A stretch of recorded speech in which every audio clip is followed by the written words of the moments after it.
that is a recipe for gala pie. It looks like this, and it is very lovely for an English summer's day.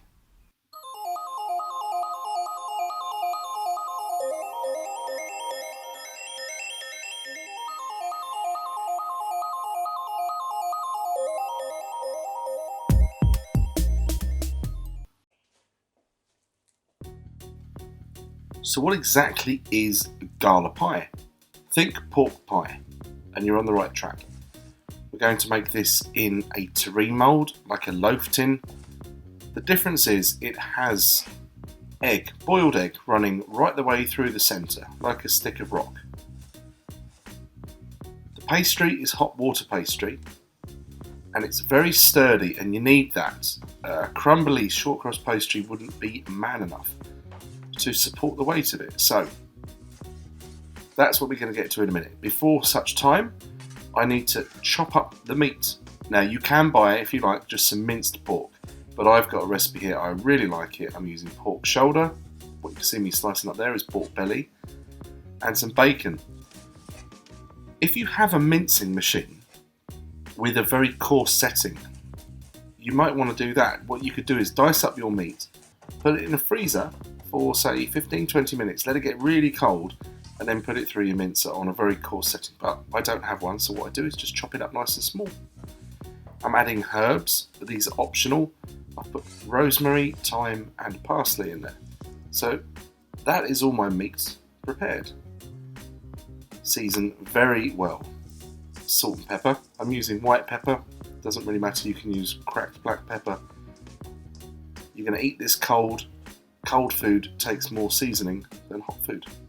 So that is my meat prepared and in the fridge. The pastry, plain flour, just make a well in the middle, and out of sight there I've had the water and the lard brought up to a simmer. Add that in when it's hot, doesn't need to boil. You can see the steam coming off though, that's why it's called a hot water pastry, just in case there was any doubt about that. Just bring it together with a spoon for about 30 seconds or so that you know that the water's not going to leak everywhere. Turn it onto your work surface and work it with your hands. Be careful if you've got a bit delicate, if you've got a low threshold of pain, if you haven't, not a chef with metal hands, you might want to wear a pair of gloves to do this, but it's not too hot. Just knead it for about a minute and then form it into a log like I'm doing there. The only reason I'm doing that is so I can get a good portion. I want to get exactly, or close to exactly, 1/4 of it, which is going to be the lid. There we go. So I just marked half and then half of the half. Keep the remaining pastry covered, cling film. It's really important. It will cool down, it will get crust and it will crack and it'll be hard to work with. Gonna have to use lots of flour with this. There's no other way around it. Be liberal with it. So here we're going to roll out the top. So whatever dish you're using or whatever loaf tin, know the size you want first before we do the lid, and roll this to approximately 1/2 centimetre.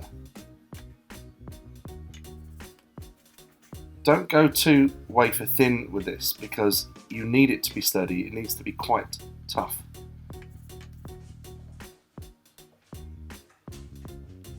And that's the lid for my very posh Le Creuset dish, and I'm just making sure I've got enough there, so just make it a little bit bigger. I'm using that as my template.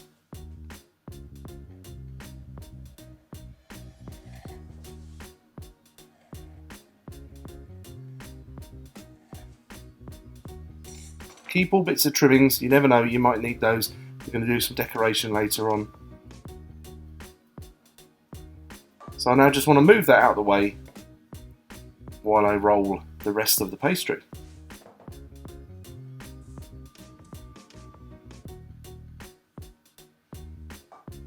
Again, we're going to roll this to about 1/2 centimetre. I'll keep speeding this up because I'm aware that this is a very technical dish and it's a long video unless I do a lot of editing and a lot of speeding up. So I do apologise for that. But otherwise, I think you'd be bored stiff if you were watching this for about half an hour, wouldn't you?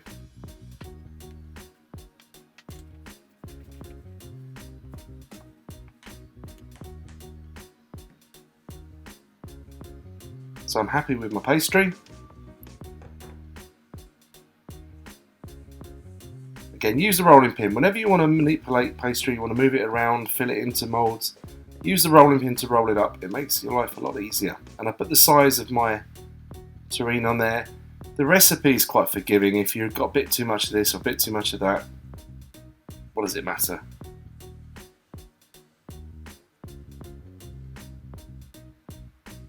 Take your time here. This is quite tricky. You want to make sure that the pastry is right into all the corners. If it's not, when it cooks, the fat inside the pastry melts, it boils, and it will tear if it's not completely fixed into the corners. So do take your time with that, and then with a knife, trim off the excess, and again, just keep hold of these extra bits.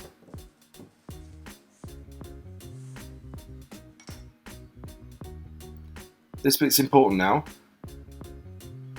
You want to pull away the edges so it's not touching the lip of this mould. Trim as and when you need to. But if this is not pulled away, it may stick in the mould, and it's going to be quite hard to get it out later on. Okay, the lid. We're going to need at least one hole. So what I do, I make 3. These are to allow steam to escape whilst it's baking in the oven, but also later on we're going to add jelly into it, meat jelly, and those are going to be the holes in which we get it in there. This is purely optional. This is garnishing. I've never done this in my life, but I thought, why not? Let's really go for it. So I've cut out, using my nozzle, some what are supposed to be berries. I've done some long thin bits which are going to represent long thin bits, and what I'm doing there is leaves. I think I'm going to do 3, and then later on I realise I only need 2, and of course leaves have a pattern on them. That's what I'm doing there. This is really putting the boat out. But a gala pie is that. It's special. It's a special occasion. Otherwise you just have a regular pork pie, wouldn't you? Right then, let's start filling this up. I use a fork because the prongs on there help to push this down so it's nice and secure, but any little pockets of air, the air can escape through the prongs. The eggs, I cut this out of the video because it was going to be too long, but they were boiled from cold in boiling water for 6 minutes and then cooled down completely, peeled, and I topped and tailed them. Otherwise, unless you found an animal that can lay an extremely long egg, that's what you need to do. Or you could go and check out another channel called Keef Cooks, K-E-E-F, and he actually shows you how to make a long egg. I know, it seems a bit of a faff, and it is. I didn't bother. But very impressive. Now, what I noticed there was, oh no, I've run out of mixture, not quite enough. So I need to go off the screen very, very quickly and chop up a bit more. But don't worry, the recipe you see at the beginning of this video is enough for this. Okay, so I had to have a little bit extra there. Phew, I got away with it and no one noticed. So that is now a nicely filled terrine. The eggs are nicely in the middle, again with the pork, to press it down and to get any little pockets of air to get out. Now let's get the pastry on top. A little bit of water is required. Just dampen the edge of the pastry. And the whole time when we're doing this, we're lining it, we're leaving about 0.5 centimetres proud of the pastry so that we've got enough there just to completely pinch the edges together all the way around. So we've got a nice, secure edge.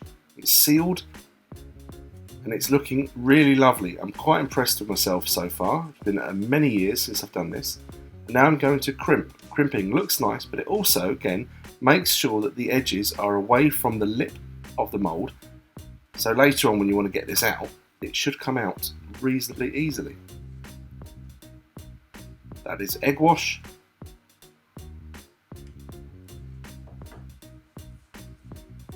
Give it a thorough basting. By all means, sprinkle the top with some seeds or a little bit of flaky salt if you fancy. But I'm going for this garnish.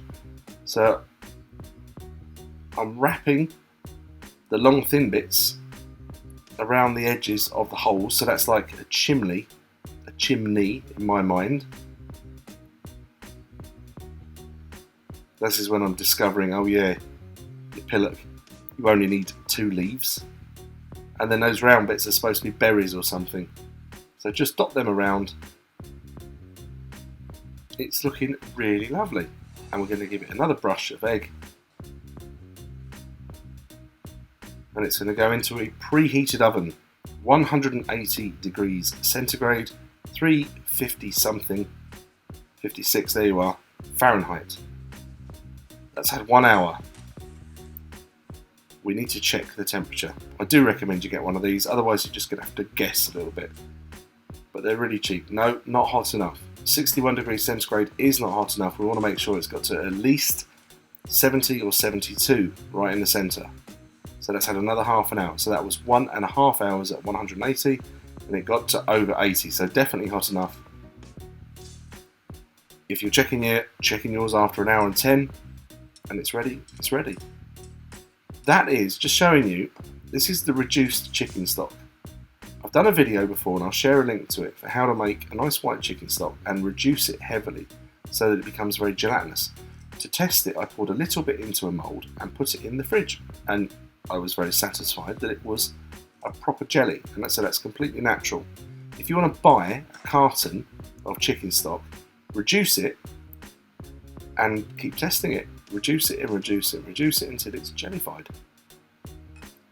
Here I am using my 3 entry ports to pour in this chicken stock. I needed around about 200 millilitres. Be patient, you have to pour it in and let it seep in gradually. You can do this when it's hot, when it's warm, or when it's cold. I like to do it when it's hot because I want this jelly to actually soak into the meat inside, and it does, it absorbs it when it's hot. If you wait much longer till it's cold, the jelly is going to be around the outside. Again, it's what you like. But this way I find that the meat inside is so moist and people aren't going to be going, ugh, jelly, because they won't know it's got jelly in it. There you go, that's my advice for you. But if you like the jelly around the edge, wait till it's cooled down a bit. Here I am persevering, using the same nozzle I used for cutting the holes as to pour it in. This is the next day. I've cooled it down completely. I'm really nervous at this stage. It's taking a little bit of a battering. The foil was underneath it to stop the bottom of my fridge getting messy. And here I am trying to get this out. It is a bit of a faff. It will come. You could line yours with a bit of baking parchment or heavily flour it, or even brush it with lard before it goes in. It may come out a bit easier, but there we go. Done. A little bit of damage, but not the end of the world. And that is it. And obviously this is the moment of truth. Normally you wouldn't just cut yours right in the middle, but we want a cross section. Binging with Babish fans, if you're watching, eat your heart out, mate. Look at that. Absolutely gorgeous. And there it is on a board with some pickle and some piccalilli. So that's this episode of Uncle Matt's Cookery Lessons over.